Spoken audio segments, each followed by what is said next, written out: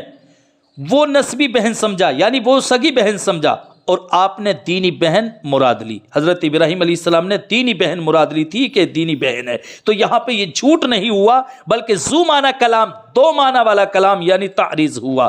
تو یہاں پر ضرورت کے وقت ذو معنی کلام جس کے دو معنی ہوں وہ بولا جا سکتا ہے۔ اسی طرح حضرت ابوبکر صدیق رضی اللہ تعالی عنہ ہجرت میں حضور صلی اللہ علیہ وسلم کے ساتھ جا رہے ہیں، حضور کی معیت میں حضرت ابوبکر صدیق جا رہے ہیں۔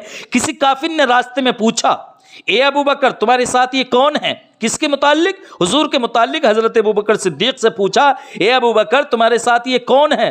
آپ نے راز چھپانے کے لیے، ضرورت تھی کیونکہ ہجرت فرما کے جا رہے تھے مکہ المکرمہ سے مدینہ المنورہ کو، تو اب اس کو چھپانا تھا، اس راز کو چھپانا تھا۔ تو راز چھپانے کے لیے فرمایا حضرت ابوبکر صدیق نے کہ مجھے راستہ بتانے والے ہیں۔ کیا فرمایا؟ مجھے راستہ بتانے والے۔ اب راستہ بتانے والے میں یہ ذو معنی کلام ہے، یعنی دو معنی نکل کے آتے ہیں، اس کے دو میننگ نکل کے آتے ہیں۔ ایک معنی تو یہ کہ دنیا میں راستہ بتانے والا، اور دوسرا معنی یہ ہے کہ آخرت کا راستہ بتانے والا۔ تو حضرت ابوبکر صدیق نے معنی مراد لیا تھا آخرت کے رہبر، آخرت کے ہادی، آخرت کا راستہ بتانے والے، لیکن اس کافر نے سمجھا دنیا کا راستہ بتانے والے۔ تو یہ پوچھ کے وہ چلا گیا، اور یہ ضرورت کے وقت جائز ہے، ذو معنی کلام یعنی دو معنی والا کلام جائز ہے۔ تو فرمایا مجھے راستہ بتانے والے ہیں۔ وہ یہ سمجھا کہ اس سے دنیاوی راستہ مراد ہے، اور آپ کی مراد تھی راہ الہی، آخرت کا راستہ۔ تو یہ تعریض ہے، یہ تعریض ہے، یعنی ذو معنی کلام ہے، دو معنی والا کلام ہے، اور یہ ضرورت کے وقت جائز ہے۔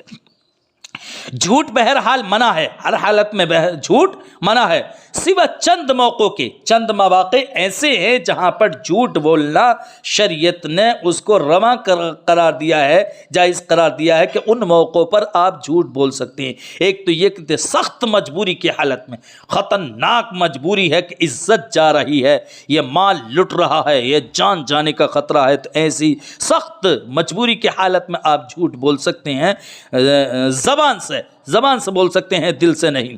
یا پھر دو مسلمانوں میں صلح کرانے کے لیے، دو مسلمانوں میں صلح کرانے کے لیے جھوٹ بول سکتے ہیں۔ اس کی مثال ایسے کہ آپ ایک شخص سے جا کے کہیں، ایک مسلمان سے، کہ وہ آپ سے متعلق بڑی اچھی باتیں کر رہا تھا، آپ کی بڑی تعریف کر رہا تھا، حالانکہ وہ نہیں کر رہا تھا تعریف، اور پھر دوسرے سے جا کے بھی کہیں کہ وہ آپ سے ملنا چاہتا ہے اور کہتا ہے کہ مجھ سے غلطی ہو گئی، بہرحال اس طرح کی باتیں کہ آپس میں صلح کرا دے۔ تو دو مسلمانوں میں صلح کرانے کے لیے جھوٹ بولنا ہے شریعت کے اندر۔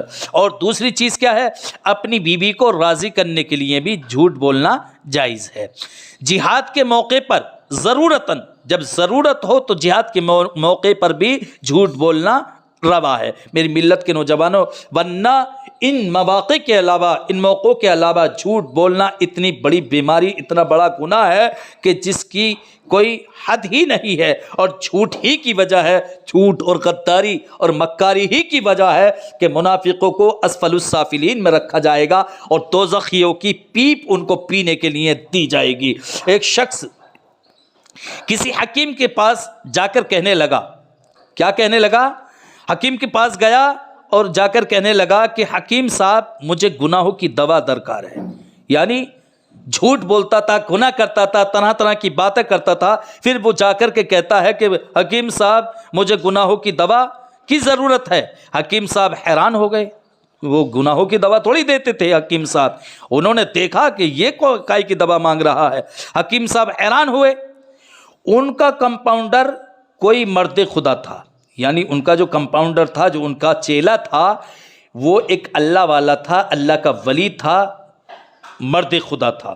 وہ کہنے لگا کہ حکیم صاحب اس شخص کی دوا میرے پاس ہے، میں اس کی دوا دے سکتا ہوں. حکیم صاحب نے کہا کہ تمہارے پاس ہے تو اس کی دوا تم دے دو. یہ گناہوں کی دوا مانگنا چاہتا ہے، اس کی دوا تم دے دو. تو وہ مرد خدا جو اللہ والا تھا وہ کہنے لگا کہ توبہ کے پتے، اب وہ دوا بتاتا ہے. وہ جو گناہوں کی دوا مانگ رہا تھا اس کو یہ اللہ والا کمپاؤنڈر جو تھا وہ دوا بتا رہا ہے. اس نے کہا کہ توبہ کے پتے، شکر کے پھول، عبادت کے بیج، ریاضت کی جڑیں ہم وزن کر کے مجاہدے کے ہاون دستے میں کوٹ لے، اپنے آنسوؤں میں تر کر کے صبر کی آگ پر پکا لے، اخلاص کی کھانڈ سے میٹھا کر کے دل کی آہوں سے ٹھنڈا کر کے پی جا، انشاءاللہ تجھے شفا ہوگی. یہ بتا دی انہوں نے دوا، انشاءاللہ تجھے شفا ہوگی. کہنے لگا وہ شخص جس نے گناہوں کی دوا مانگی تھی، گناہوں کی دوا پوچھی تھی، کہنے لگا اس کا پرہیز کیا ہوگا؟ پرہیز بھی پوچھ رہا ہے. تو اب یہ اللہ والے جو کمپاؤنڈر ہیں، حکیم صاحب کے چیلے ہیں، وہ اس کا پرہیز بھی بتا رہے ہیں کہ اب تجھے پرہیز کیا کرنا ہے. جواب دیا کہ اپنے دل کو اغیار کے کوڑے سے، یعنی غیروں کے کوڑے سے صاف رکھ، غیروں کا کوڑا تیرے دل میں نہ آنے پائے، تاکہ یار وہاں تجلی فرمائے، یعنی رب قدیر وہاں تجلی فرمائے. جب غیروں کا خیال، غیروں کی باتیں تیرے دل میں نہیں آئیں گی، پرہیز بتا رہے ہیں، غیروں کی باتیں تیرے دل میں نہیں آئیں گی تو پروردگار عالم اپنے انوار و تجلیات کا تیرے دل میں نزول فرمائے گا، اور اس کی گزرگاہ اور دروازے کو عبادات کی جھنڈیوں سے آراستہ رکھ، گناہوں کے گرد و غبار سے صاف کر دے، تاکہ یہ راستہ یار کے آنے کے قابل بن جائے. سبحان اللہ. نیز اپنے نفس امبارہ کے گلے میں کسی شیخ کی غلامی کا پٹا ڈال، یعنی یہاں پر انہوں نے یہ بتایا کہ کسی شیخ سے تو مرید ہو جا، کسی شیخ کے ہاتھ میں اپنے ہاتھ کو دے دے تاکہ وہ مارا نہ جائے. اللہ پاک ہمیں یہی علاج نصیب فرمائے. تو یہ اللہ والے نے ایسا علاج بتایا، اور واقعی ہر شخص اس علاج اور اس پرہیز کو اپنے ذہن میں بٹھا لے تو کبھی گناہ کی طرف رغبت نہ کرے، کبھی توجہ نہ دے. اللہ کی بارگاہ میں دعا ہے کہ پروردگارہ ہماری اس تفسیر کو، ہمارے اس بیان کو اپنی بارگاہ میں قبول و مقبول فرما. استغفر اللہ ربی من کل ذنب و اتوب الیہ وما علینا الا البلاغ المبین. السلام علیکم.